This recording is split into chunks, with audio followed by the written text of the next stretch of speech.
3 days of practice in the books for Bills training camp at St. John Fisher. I'm Kevin Carroll. Welcome to the Buffalo End Zone podcast as we got some observations for you from the first week. And I'm Andy Young. There have been plenty of stars out there, but Kevin, I think the first star of the show has been the weather so far at St. John Fisher University. Plenty of sunshine, a little bit of rain here in the afternoons, but nothing during practice. So it's been beautiful, and camp is off and running, and it has been fantastic. Yeah, the third day of practice was perfect. It was a little bit cool in the air, Andy. I was out there at 5 o'clock in the morning doing my early morning stuff for the TV side of things here, and it was chilly. It was 55 degrees, but as the sun came out, it got nice. First day out there, one of the security guards says to me as I'm walking out, "You're sweating pretty bad, man." As you saw, just pouring down my face, lugging that stuff around out there. It happens. Yeah. It happens to the best of us. As long as it looks right on TV, which it probably did not. Okay, so Andy, camp, we don't want to say really in the thick of things because it's still just the start of training camp. I mean, they haven't even put pads on or anything like that, but it is underway, and there's a lot to look at and a lot that if you want to go out to training camp, you can see the new wide receivers, Josh Allen, Matt Milano. We'll get to all that, Andy, but a sight to see during practice on Friday, Kim Pegula at the facility and actually went out on the field to meet up with the players. Yeah, that was really something very special. We've seen Kim Pegula at practice throughout training camp the first 2 days, and she was sitting in an SUV parked behind the end zone. But on Friday, today, here as we're recording this, she actually got out of the vehicle, walked with her husband, Terry Pegula, to about the center of the practice field, and then broke down the huddle with Josh Allen and Sean McDermott and the rest of the Bills team. And that was really fantastic. We haven't seen publicly much at all from Kim Pegula after she suffered that debilitating cardiac arrest. And she's been out of the limelight, obviously trying to recover from exactly what happened there. And to see her out on the field walking and taking part in the breakdown of the huddle after practice was really an incredible sight, and happy for the Pegula family and the entire Bills organization to be able to see that today and have her there. It was so great to see. The Bills put out a video on social media. You could tell she's been through a ton, Andy, and still has a ways to go to recover. But to get out there, put her hand up in the air to break the huddle, like you said, truly one of the cooler things you've seen out there in a while. Yeah, and I saw a photo as well posted on social media of her with Damar Hamlin. Obviously, those two have a bond that you never hope to have, which is suffering a debilitating issue like they both did. And to see them both together on the field, embrace, I mean, that's what it's all about. I mean, that goes beyond anything you can talk about the football field and what's happened there. People that survived incredibly life-threatening medical issues, and here they are next to each other and in the same organization. It's quite remarkable that happened like that, and to see them together, fantastic. Yeah, she's out there with husband Terry Pegula, the owners of the Bills. So they're getting their eyes on the team for the first time, like everyone else, Andy, including you and I, out there from the start of training camp up to this point. And like I said off the top, Andy, I mean, there's a long way to go. But with all the questions surrounding the new faces on the offense and the defense and the new kickoff rules that are coming in, the Bills started camp very gelled together. Josh Allen, to me, seems like he's aware of stepping it up a notch as far as his leadership role goes, and give the offense the upper hand, which I think you usually have at the start of training camps like this. And I would say, if you were to ask me what's your overall view of how the Bills look immediately right now at this point in time, I'd say they're in good position. I think even maybe better than I thought they might look, at least on the offensive side of the ball, as far as everyone being on the same page than what I thought going into this.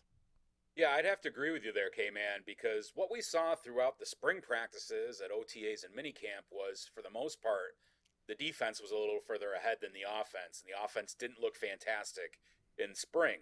They came out here on Wednesday for the first practice, and in 11 on 11 team drills, which was focused solely on the red zone on the first day of practice, the Bills' offense was absolutely unstoppable. Touchdown after touchdown from Josh Allen to Dalton Kincaid, Keon Coleman, and many others. Dawson Knox got in the mix. Several players caught touchdown passes. They were nearly unstoppable. It was really refreshing to see from the offensive side of the football, especially considering all the new offensive pieces they have at wide receiver. And then day two came along, and it was a little more evenly matched between the offense and defense. Both sides really had their moments. Day three, offense controlled the first half of practice, and then at the end, it was the defense which came through with, I think, 3 interceptions and 4 plays in one of the 11 on 11 drills, and that was the first time any of the Bills quarterbacks had committed an interception throughout the first 3 days of practice. So it's kind of been up and down for the defense. Offense has been fairly consistent. Defense has come on more and more and made its share of plays, which is exactly what you want. We still expect this defensive unit to be pretty good, given that Sean McDermott is still has his hands in the defense, even though Bobby Babich has been anointed as the new defensive coordinator. Defense has been pretty good for the Bills for the past 7-8 years since McDermott got here. Offense has been really good too, so to see them be able to take it to the defense with so many new pieces and getting a variety of guys involved, it's a really encouraging sign for the offense. Andy, I go through your news and notes, your observations from camp at the end of every day, and The best place to get all your info. absolutely, that's where I get all my info, and I sound semi-intelligent while talking Let's to not you, go that far. telling you what you told me in your article earlier. But I did catch, from what I've seen from Josh Allen early, looking pretty smooth out there. You know, we know there was all this controversy around Allen going into this because of that ESPN top 10 list. Brandon Beane even was asked about it multiple times during his press conference to kick off training camp or after the first day of training camp. I think Allen looks good, but you did mention a bit of a scare at some point. Get into that, and then maybe a little bit about what you've seen from Josh Allen off the jump. Yeah, on Thursday's practice, which was day two of training camp for as far as practices go, at one point we were kind of watching as the offense was doing drills against air, so to speak, which means there's no defense against them. And all of a sudden we kind of looked over and Josh Allen is laying on the turf and trainers are attending to him. Whew. And it looked like they were looking at his right ankle or foot area, and they ended up putting a little bit of tape on. Allen hopped up. A little bit later, within the next few minutes, crisis averted because he's taking part in 11 on 11 drills and didn't show any ill effects there. Actually sprinted down the field after one of his teammates ran towards the end zone after a play, which they're known to do, and kind of celebrate as if they've scored a touchdown. And Josh didn't really show any ill effects. So a major scare there, if anyone noticed it, not really major at all. It was nothing, but I figured it was worth mentioning because it's, one of the top 2-3 quarterbacks in the NFL, and we'll let ESPN and anonymous NFL executives debate whether he's rated properly, over or under. Doesn't that seem like that's just part of training camp? I mean, not just the Bills, any NFL team, that you expect these little scares here and there. I mean, these guys are going at it. They're all competitive. Your foot gets stepped on. You kind of tweak a little something here and there. But, out on the field as they were doing individual drills, I was watching Josh Allen, and it's still amazing, like up close when you watch how accurate he is throwing the ball. Super impressive, not to take a shot at Mitch Trubisky, but when you compare the two just throwing at a target or whatever, Allen's on the money every single time. Yeah, it's 7 on 7 drills today. Allen, I believe, was 6 for 6 and did not miss a pass and was absolutely on fire as the offensive playmakers went against the defensive secondary and linebackers, and he's just zipping passes in there. I think he hit Khalil Shakir for a touchdown. He hit Keon Coleman for a touchdown, who's been a revelation so far in camp. And Allen has had a lot of command and has done really well. His zip on his throws and some of the placements he's had on balls to Curtis Samuel down the seam or to a Dalton Kincaid, or Mac Hollins is another guy who's had some impressive catches and great throws from Josh Allen. And he's just picking up where he's left off. I mean, it's not hyperbole to say he's one of the best players in the NFL and has been for several years. And so this isn't unexpected, maybe a little bit just because you figure he's going to need some time to acclimate and build some rapport and chemistry with all these new wide receivers and weapons he has, but it hasn't seemed like that's been an issue at all. He worked with them throughout spring practices, got together with a bunch of players down in Nashville during the little break between a mandatory minicamp and now training camp between June and July, and he has been awesome. Now, there was the little hiccup at the end of practice today when there were some turnovers and the defense got the best of them. I know there was an overthrown ball and a couple different picks. I think there were 3 of them in one series. But for the most part, I mean, Josh has looked every bit of Josh, and you got to love that if you're a Bills fan, because that's what this team is going to hitch its wagon to. Like, they're going to go as Josh Allen goes, and if he's playing like an MVP caliber guy, you know, they're always going to be a contender. Not overrated quarterback. And Andy, I don't know if you know this, but I'm one to change my mind every now and then. After the first few days of training camp and seeing how Josh Allen has built this rapport with his new wide receivers, I will backtrack what I said on our pre-camp show, where I said, I think Josh Allen might have to play a little bit in maybe 2 preseason games just to get used to game flow with all these guys. I don't know, man. He seems like he's in a pretty good spot right now, where I might take that back to just a little playing time maybe in the second preseason game. You know, it's funny, too, because they kind of surprise us with the amount they use Josh Allen in the preseason. Sometimes it's less than we think he should get. Other times it's been more, and you're like, oh, my gosh, why is he playing a whole half? Right? It's Josh Allen. What do you need to see? He's got Stephon Diggs and Gabe Davis and all these guys he's been with for years. So to see how that all shakes out and what Joe Brady and Sean McDermott want to see as far as the hierarchy and the pecking order of the wide receivers. They may want to see Josh Allen play with some of those guys during games just to evaluate exactly who they're going to rely on when the lights come on. Mm-hmm. Like, it's one thing to do it in practice with no pads on. It's another thing to do it against another team in a preseason game. So that's always an interesting debate, whether Allen should play and how much, and we'll kind of figure that out as we go over the next couple of weeks. Yeah, rookie Keon Coleman, you brought up how he has played so far. Saw him drop a couple of balls early on day 1 of camp, and I'm talking even just with the wide receivers, not with the quarterbacks, but then with.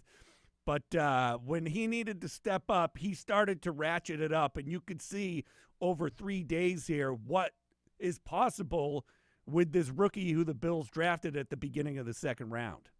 Yeah, and I really like how Joe Brady is implementing the usage of Keon Coleman. Like, when we talked to Brandon Beane right after the draft, he indicated that Coleman would be counted on to play that X receiver role, which is the role that Gabe Davis played, which is on the field a lot and responsible for blocking. And often they're the deep threat, the run the go routes, the nines deep down the field. But so far during training camp, he's been all over the place. He's been inside at the slot, which is really interesting. And a lot of observers leading into the draft thought that might be his best position, was quote unquote that big slot receiver, because he can use his big 6'4" frame to box guys out and his athleticism inside to create space. And Josh Allen has looked his way often. He's not with the first team every single rep because they want to rotate other guys in there, but Keon Coleman, I don't think, has really been catching passes from any other quarterback than Josh Allen. So it's not like he's playing with the twos. He's just coming out for a play or a series and to get somebody else a chance. So they're really building a nice rapport. And Allen has looked his way on some short and intermediate stuff. and then during 7-on-7, a nice that was really cool to see. So it'll be interesting to see exactly how Joe Brady uses Coleman once the season kicks off. Yeah, I was going to say, again, it's just been 3 days, but, a Yeah, lot of pump the brakes on anything a here that lot we're of saying. talk, though, Andy. Let's give it an early pick here. Will he be a starter on opening day? I think I mean, of course it is. Ideally, that's what the Bills want. He was their first pick in the draft. But you go into it, you're like, there's a rookie. They brought in all these veterans, but it seems like during this training camp, they are going to give him as much time with Josh Allen as possible. Yeah, I mean, I don't know that he's going to be like, all right, technically you're the starter if you were out there for the first play of the game. That I was don't me know in that high that's school. right, exactly. And then you don't play again. Right. Yeah. Oh, he's a senior. You got to get him out there. Ow. Cuts um, to the bone. exactly. Hey, I was there once too. I didn't even get to play as a senior. That's how bad I was. But as far as Coleman goes, I mean, he's going to be, I think, a big part of what they do. Whether he's like the number one guy out there or he's out, I think it's going to depend on concepts and schemes and game plans and that sort of thing. But he and Mac Hollins have been out there together at the same time, even though some people think that they play basically the same position. He's been out there when Shakir's been out there. He's been out there when Samuel's out there. Kincaid. I mean, they're really mixing and matching it. And so I think there is no doubt in my mind that they have big plans for using him. Now, whether once the games start, he's able to sustain that and do the things in games that he needs to do, that remains to be seen. But so far during camp, their intention is to get him out there and use him this season. You mentioned Curtis Samuel and Khalil Shakir. They're both slot guys. A lot of talk about what they're gonna do with all these guys. To me, Andy, it looks like Khalil Shakir is doing what he's done every summer that we've watched him at practices, just putting in the work and doing his job. Curtis Samuel comes in. Things are expected of him in the upcoming season, and so far, so good with Samuel as well. Yeah, Samuel is, to my mind, and I don't think there's a whole lot of doubt about this, the Bills' most versatile wide receiver. Comes in out of college as a running back at Ohio State, becomes a wide receiver as he gets to the NFL.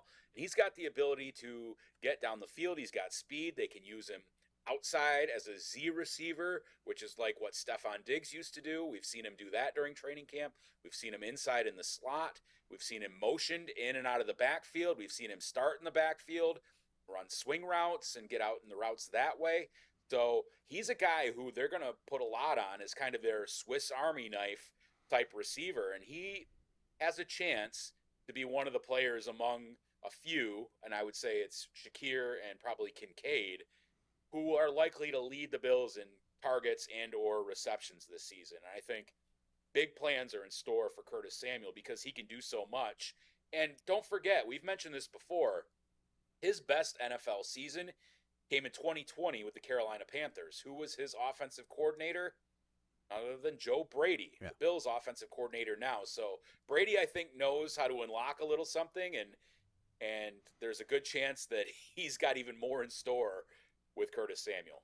Scary moment for me coming out on the field on Friday, Andy, as I was making my way out. I was in the middle of the pathway that goes out to the field, started to drift to the right, then drifted left, and almost ran right into Dalton Kincaid as he was trying to run by me. And I wouldn't want to be that guy the entire Bills Mafia is looking at, who wiped out Dalton Kincaid and possibly, screwed things up. But it was a near miss, Andy, and I think I would have took the brunt of it if anything happened, to be honest with you. They'd have to pull your credential for that, right?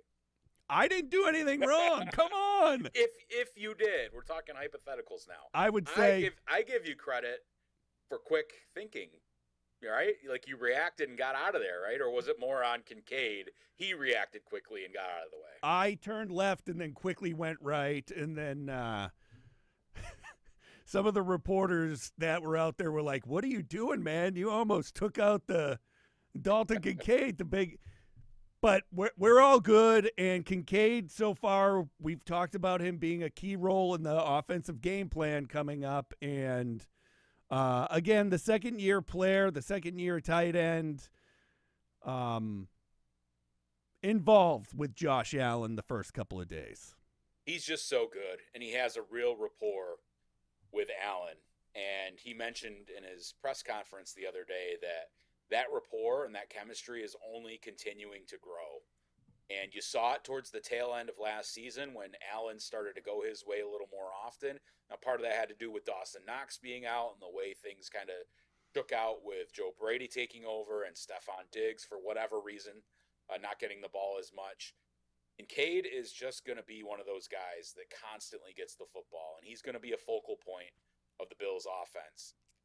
Josh has just zipped some great passes to Kincaid down the seam or along the sidelines, and Kincaid has gone up over guys to get the ball. He's a fantastic route runner, kind of understands leverage and where to get, and he's a guy that's, I think, going to be able to control the middle of the field. And the more they're able to push the ball down the field with him in the seam, think about Rob Gronkowski and Tom Brady.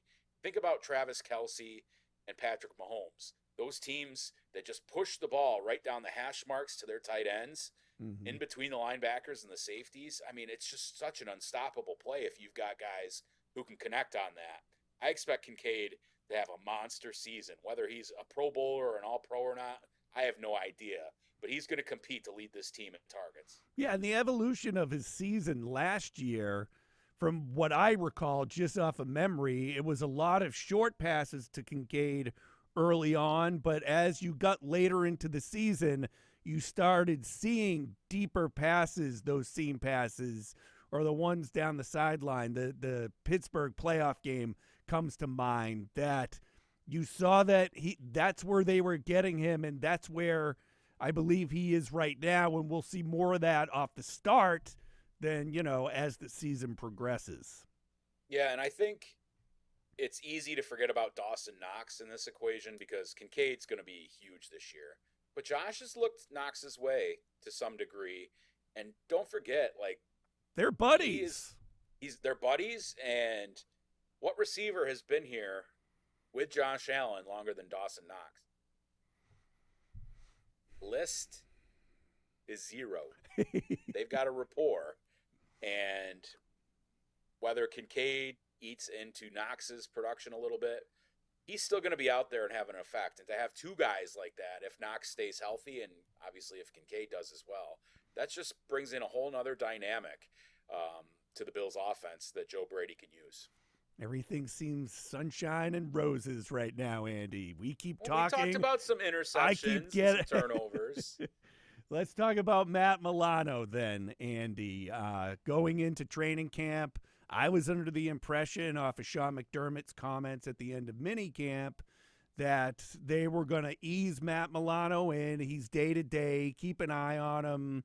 I honestly thought, he was out there all 3 days to start camp. I thought he might have got a rest day, but again, it's early. They're not really thumping around. But from what I've seen of Milano and how he's running and cutting and playing in the defense, that Matt Milano looks like he's really in a good spot 3 days in. Yeah, to see him fully go throughout team drills all 3 days of practice is a really encouraging sign for a guy who was coming off a devastating leg injury that cost him, the last 3 quarters of the season, in essence, including the playoffs. And so Milano being out there and doing all the work without having to take a rest is really big. Now, if you're watching closely, and today I kind of spent a little bit of time just watching Milano, he'll occasionally flex his leg, that sort of thing, like after a rep, and kind of look at it. But I don't see any sort of obvious limp or anything. And I'm not a doctor, and I can't, even those guys who are doctors and have specialized in this, they don't know exactly what's going on. And I respect those folks that do the stuff on X and kind of analyze injuries. No shade there, but it's just hard to know because you're not with Milano and you don't know how he's feeling. But all I know is that he's been out there every day, and if there was a problem, if the Bills training staff and doctors thought there was any sort of issue, he wouldn't be practicing or would be practicing less. So to see him out there every single day, I think that's really encouraging that he's right on track or maybe even ahead of schedule. And as Bobby Babich said, Matt Milano will be ready when Matt Milano is ready. So there you have it. Let's go to Von Miller.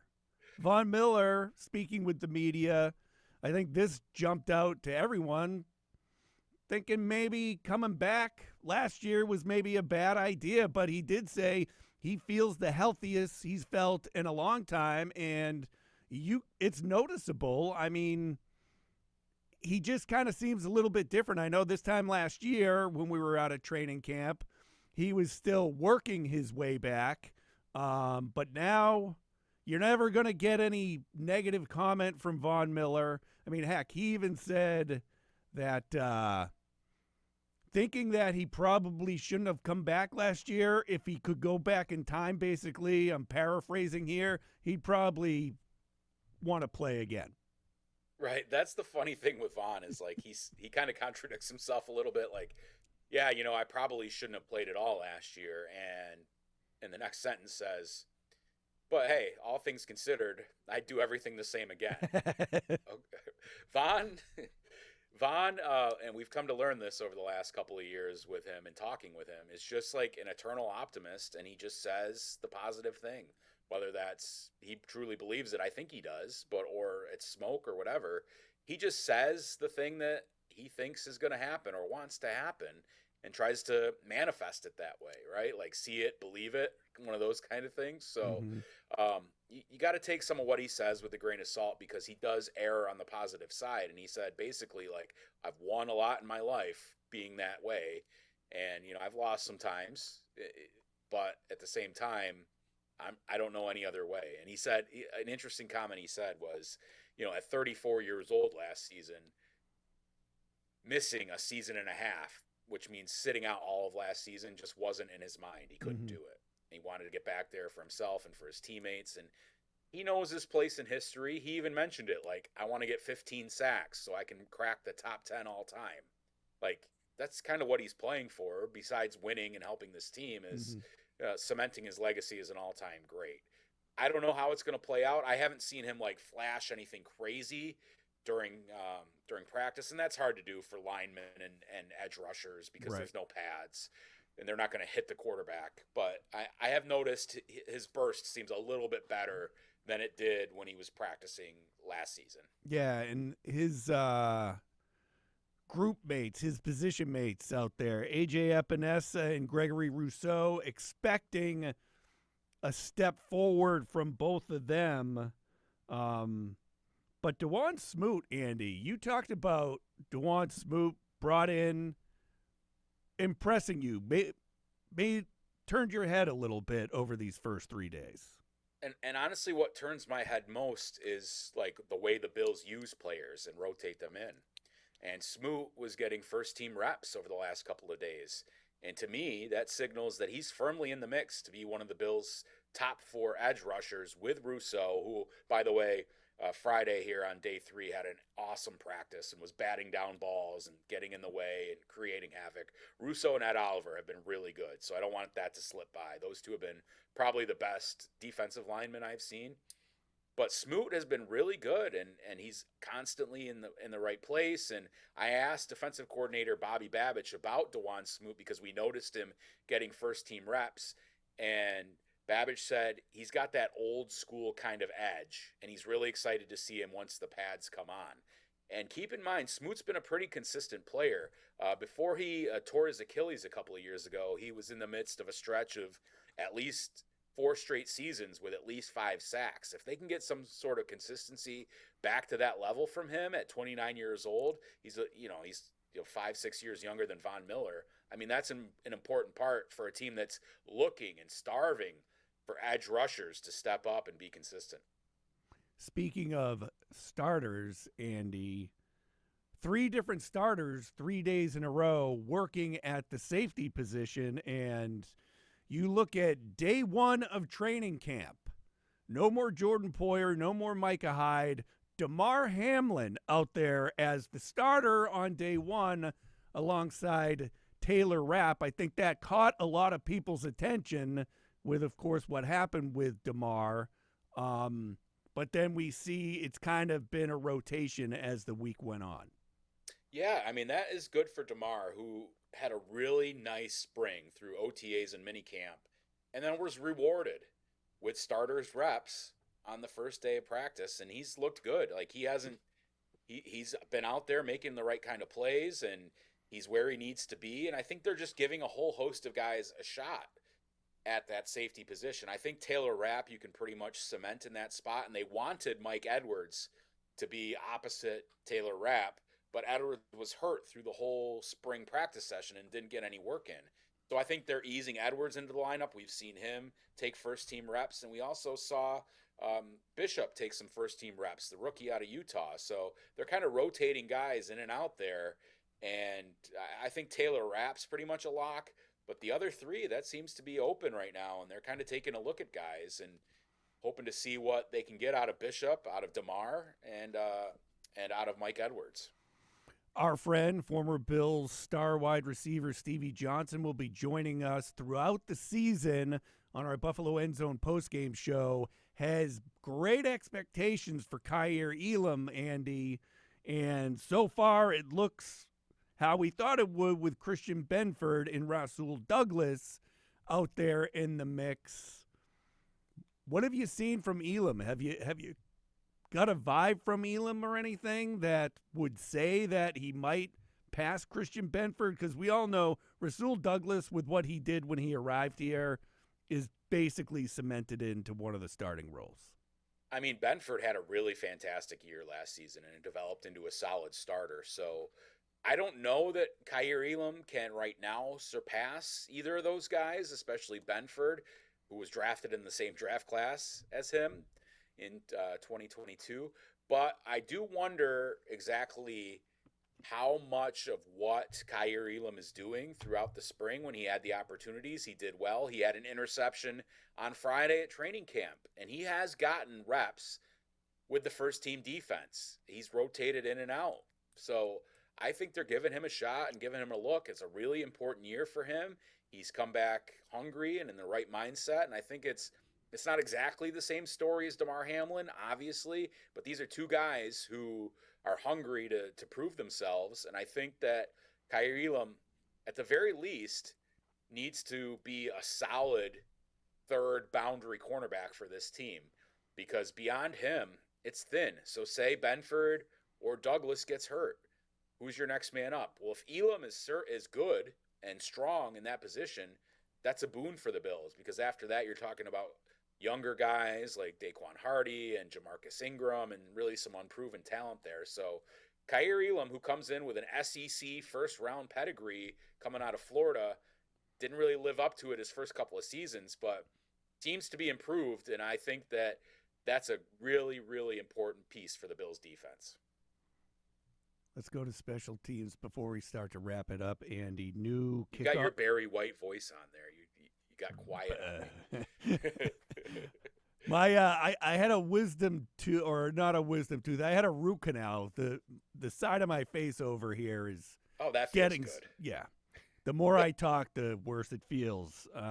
I'm sure some of the listeners feel the same way. The more I talk, the worse they feel. But new kickoff rules in place. Andy, what have we seen? Have you noticed anyone sticking out, or how they're at least setting up who the returners could possibly be on this team? Because that is a big question. Yeah, and it's interesting, too. The Bills know that it's a kind of a mystery and a big question because they are not allowing us to shoot video. Right.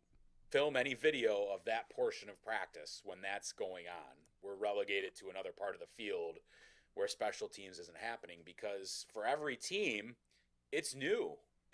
They're trying things, and there's a whole host of different guys who've been in the competition at returner back there, and the first day I kind of watched it pretty closely and couldn't really glean exactly what they were doing. So I don't have a firm opinion on like what the formation is and all those sorts of different things.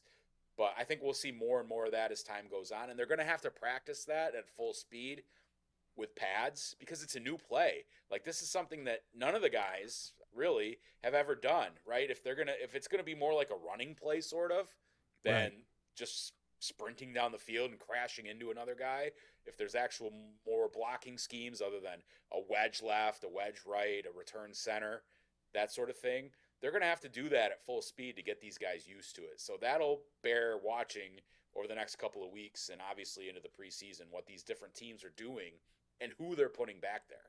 Yeah, it's still something really intriguing. Let's do a little 3 and out, Andy. First of all, dorm life.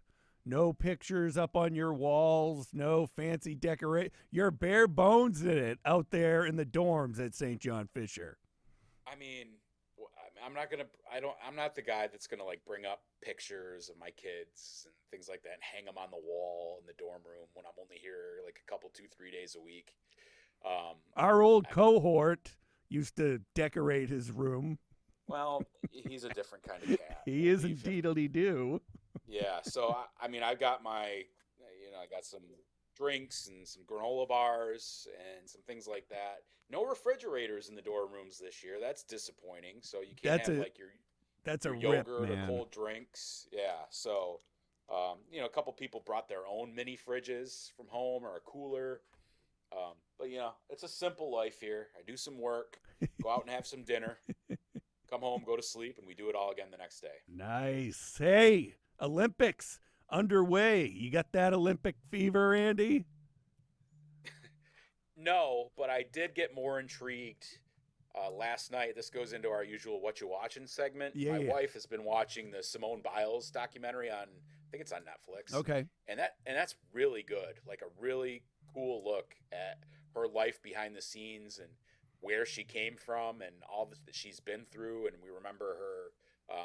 She's had some awful family issues in her past life, and overcome those. She's also obviously had the twisties, if people remember that, at the last Olympics when she really couldn't compete because it was messing with her mind. Right. Trying to do all these insane flips, and to see her kind of come back through that and overcome that and now be back as, a favorite to be an amazing Olympian again was really cool. So I like the gymnastics stuff. I'll watch Team USA basketball. I want to see how this latest rendition of the U.S. men's basketball team can do, and we saw them in an exhibition game struggle against South Sudan, and LeBron James had to hit a layup with under 10 seconds left for them to win. So that'll be really interesting too. Love that. And, you kind of get into the swimming if like somebody's going on a crazy run of medals, those sorts of things. I got to tell you, and when it became an Olympic sport, I was like, why? Whatever. But I love the Olympic golf, both the men and the women. Just these golfers representing their country. It's just really cool. And it's one of the only times I can remember just sitting there watching an entire round from hole 1 to the final hole. It must have been the last Olympics. Was it Xander Schauffele that won it all? Or maybe I'm going further back than that. I think that's right. Time becomes a blur. But by the way, I never knew Xander was short for Alexander. I just found that out. Very nice. You learn something every day. Very nice, Andy. So that's about it for me. I mean, everyone gets into the gymnastics because of the history of it with Team USA and whatnot. I'm not a huge basketball guy, so I really don't care about that. But it's always fun. You always say, it's the Olympics, blah, blah, blah. But once it's on and you start watching it, you really start to get into it. So what you watching, Andy, other than Olympics and football video? Yeah, not a whole lot right now, especially with training camp. What am I watching? I watch wrestling. I'm a pro wrestling guy, WWE and AEW both. So, kind of watching that as they build towards SummerSlam. SummerSlam, I know. Yeah. So, AEW's got a Buffalo guy, which is really cool. And Daniel Garcia, he's kind of in the main event picture. So that's fun. And WWE is on fire right now and have been for quite a while. that Hard Knocks off-season show with the Giants, and I don't even know, maybe I brought this up to you before, maybe I didn't, but that is so much better than the training camp one with the information that they deliver to you. And it's cool seeing Brian Dable and Joe Shane there. But you watch that, and Brian Dable looks like Brian Dable has looked for a while now. I had a friend who's a Giants fan send me a picture of Brian Dable. He's all in shape now. Have you seen that picture? Yeah, I actually saw it today. My man Dave's looking good. And it's funny, he's obviously from West Seneca. Right. And I live in West Seneca, so I'll see him from time to time at like community events and carnivals and things like that. And my wife said she saw him the other day at a carnival, and she didn't mention that he was in great shape. And then when I saw that today, I'm like, oh man, that's crazy. What are you doing, Daves? I need me some of that. Dude, that's what I said too when I saw it. I'm like, oh man, some people have the drive, Andy. Got to get that drive back for myself to drop a few LBs. Running around training camp will do it for you. Heading down to as much as you were sweating, I think you're well on your way. Dude. Yeah, I probably burnt off a good 10 pounds. But you go to the Pittsburgh pub at the end of the day and you put everything back on. All right. A trip to Marge's on Lake Ontario. We got it all covered. Love going to Marge's. We will be back next week. Bill's training camp gets the day off on Saturday as we record this. They'll be back for another 3 days next week and then a day off, and then more and more they'll have the return of the blue and the red at the stadium, and then before you know it, Andy, camp's done, preseason has started. It goes fast, and training camp isn't like the month, 5-week long thing like it used to be back in the day. It's really only like 2.5 weeks out here at Fisher before they return to Orchard Park and kind of resume practices there leading into the regular seasons. It goes by pretty fast. It's not like it used to be.